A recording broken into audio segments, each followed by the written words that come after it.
Hi, I'm Scott, and... I'm Amanda, and... we are the servants of Nico. All hail Nico. Today on Servants of Nico, we're showing you what happened when we visited Stonehenge and the footage we filmed while we got there.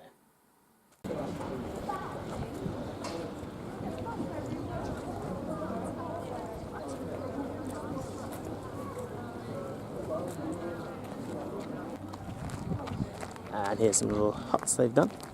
It's presumably would be the settlement, what that would have looked like. Yeah, homes for the builders of Stonehenge, apparently. That's what their little tourist sign says. Oh, I can get you this one. Yeah, I can't quite.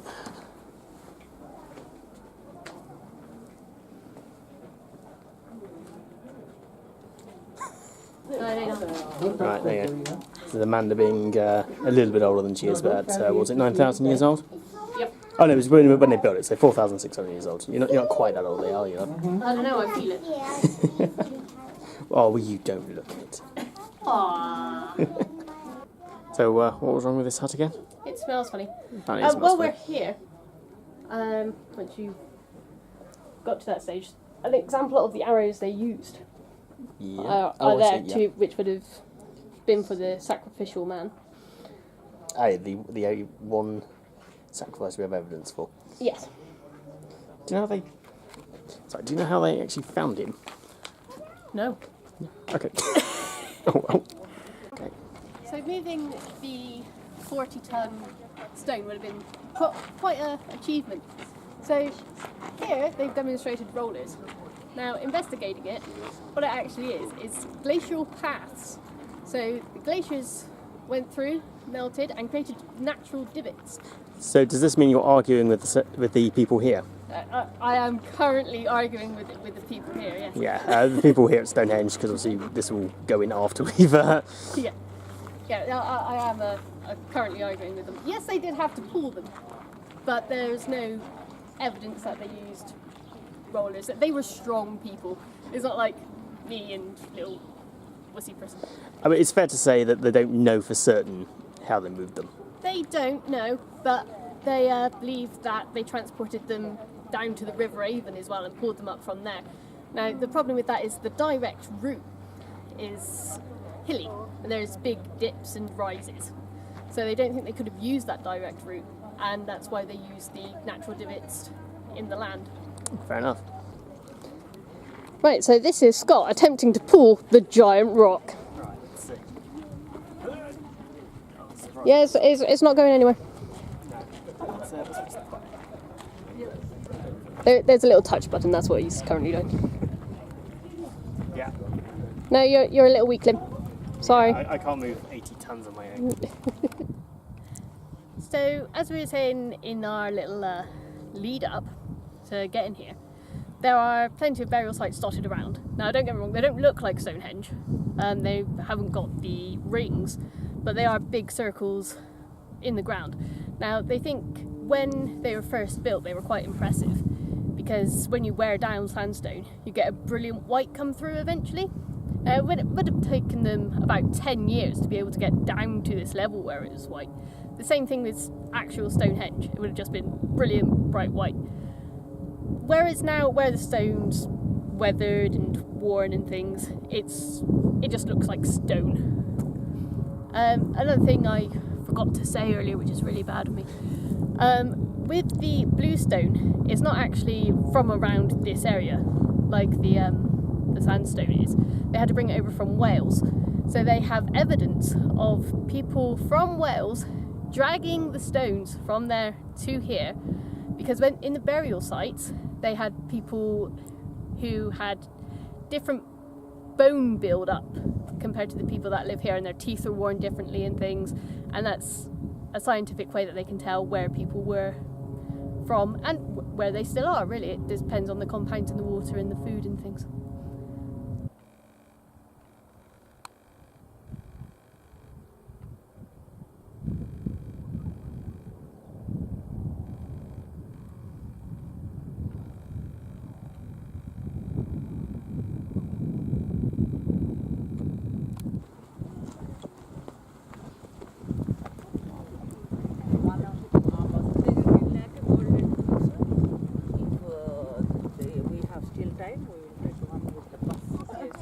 Yeah, it was definitely like started to like write them. you remember, but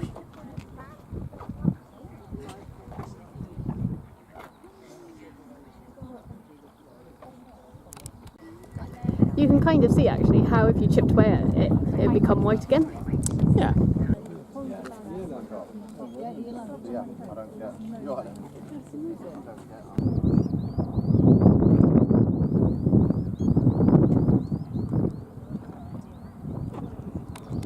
You know, Rose gets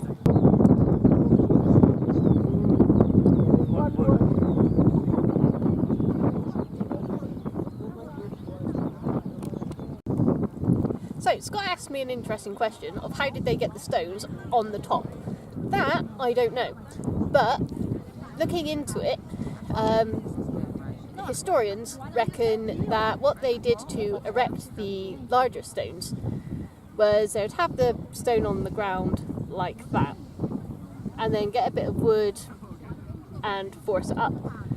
Now, there's some evidence to prove it, because they found a man with a shattered leg, and it was the impact of what they would equivalent today as a motorcycle being hit by a car, and it was a compound fracture, so it was sticking out of the skin, and they reckon that would be where the wood snapped and fell on the person's leg. So this here is Stonehenge, and this is the glacial path. Now, the way they moved them from Marlborough down was, like we said before, along this glacial path. And then we know, obviously that's called Stonehenge, but it's called Henge because of this circle going around the outside here. So the henge is the sort of, is it a ditch? Yes, it is a ditch. Yeah, henge refers to this ditch, not this bit. So basically what you're saying is it is Stonehenge. Yes. Okay, so here you can see the ditch, that's the henge part, sort of running along there. And just beyond that, this is the slaughter stone. And what was the slaughter stone used for? Slaughtering! So the one sacrificial victim was killed there, is that what you're saying? No, they killed animals there. Oh, they're killing animals. No, the ritual killing was in the middle of the stone circle. That would make sense. Yeah, it was a proper place to do it rather than on the killing the animal stone. Okay, so just to reiterate, the slaughter stone there is where they killed animals, not person or people.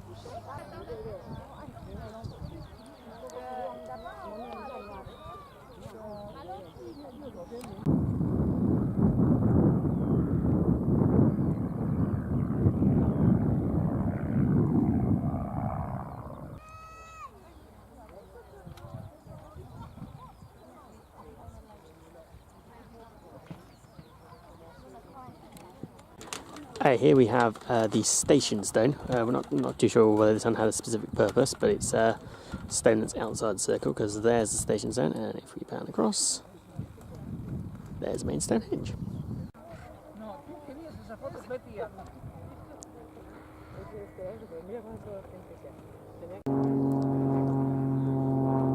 See from this shot, although you can't actually get in amongst the stones because they don't want people damaging them, that you can actually get fairly close to them on one side now, which is quite new. It wasn't like this when we came down here a few years ago. So that was our visit to Stonehenge. So Amanda, what did you think of Stonehenge? I liked it. I enjoyed myself. I like the little walk. Recommend doing the walk rather than getting the bus. Yeah, you can where the car park is in the visitor centre, it's half a mile maybe? Yeah, it took us 20-25 minutes. Yeah, and you can either get a bus there, like a special little one just for Stonehenge, or just walk there, but we walked, it's a nice walk through the fields if you're relatively able, relatively fit. Yeah, it's only a slight incline. Oh, yeah. It's not very hilly, so you don't have to worry about not being able to go up hills and things. I think it's quite a nice walk. You can go through the woods as well. That's pleasant. And yeah, the actual monument itself. The cliche is you go there and you go, oh, it's not that big, but actually it is quite big. It seems bigger now. You can get a bit closer. It used to be when we went a few years ago, you were quite a way back, whereas now there's a section you can get really quite close to it. I know it is quite big and impressive, isn't it? Yeah, I was a lot more impressed this time than when we first went. The reason we went first time is I always wanted to go. Yeah, neither of us have been. And we were quite a distance away, but I think that is because they were building the visitor centre at the time. Yeah, that's changed a lot. I mean, obviously, Stonehenge itself, the stones are the same, of course, but yeah, there's the big new visitor centre, car parks, different place. One thing we do have to say, we're members of English Heritage, isn't it? It is, yeah. Not in any way a sponsor, of course. And so we were able to enter for free. I think it was £21, I think it was. Yes. If you don't pre-book your ticket. Each if you just turn up on the day, which I mean that is expensive, isn't it? It is overpriced. However, you look at the visitor centre and you can see where the money's gone. Yeah. It's very modern. It's not very big, the visitor centre. I enjoyed it. Yeah. But it's not very big. I suppose they're not 100% sure on a lot of the information. There didn't seem like a lot of information boards. I wonder whether they're going to continue to add more to it as well, because it's quite... I mean, we didn't do any filming in there because we thought it might be a bit awkward. But it's quite a big space without a lot in there. Yeah, it's all very spaced out. What I did really like was, as you go in, there's like it's like you're stood in the stone circle. Yeah, and kind you've of got similar screens on two sides. Yeah, that's the best way to describe it. And it goes through the seasons, and you see the solstice and all the rest of it on this video recording thing.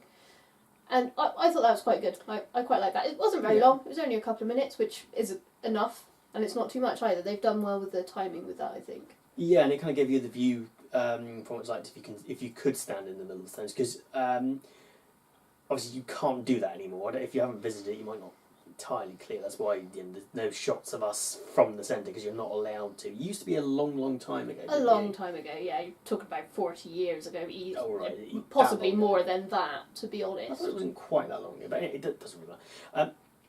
But yeah, they had to stop that basically because people were damaging it. Yeah. Not intentionally for them. Well, I don't know. I think some people might have been trying to get little bits off.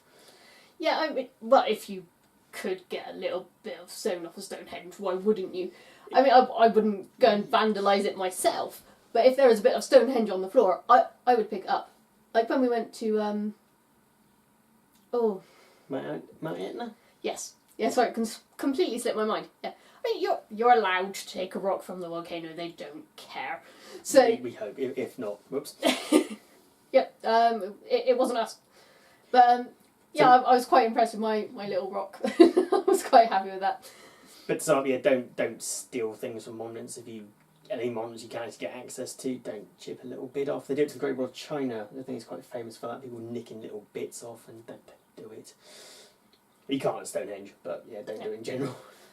I think the last time we went to Stonehenge as well, you couldn't go all the way round. I don't think it was originally you could go all the way around. I think you could just go across front of it. I think you could, but one side you couldn't get that close to, is what I remember. But it wasn't. It wasn't as good a view. Definitely, you can now get closer on one particular bit at least. Yeah, it looks a lot more impressive now. Does. You have to walk further, but or you could get the bus. If you walk, it's worth the walk. If you get the bus, I guess it's definitely worth getting the bus. It's not very much effort you have to put in. So to sum up, do you think it's worth a visit? Yes, but if we had to pay £21, I wouldn't go back again. No, so one-off. You go for one-off one. Yes. It's fair to say that if you wanted to go to Stonehenge and a lot of these other places, then joining the English Heritage is worth it, because I think for our year's membership, Stonehenge is nearly half of it just from one day. Again, not a sponsor. But yeah, that is the only thing that's really wrong with it. The shop was good. I actually didn't mention that. I like the shop. I mean, gift shops are always a bit expensive, but Yeah, I think it was a little bit more expensive than normal gift shops. Maybe a little bit. But whether that's because they're including a donation in the price, maybe I don't know. Maybe you're contributing to the maintenance and things that they have to do.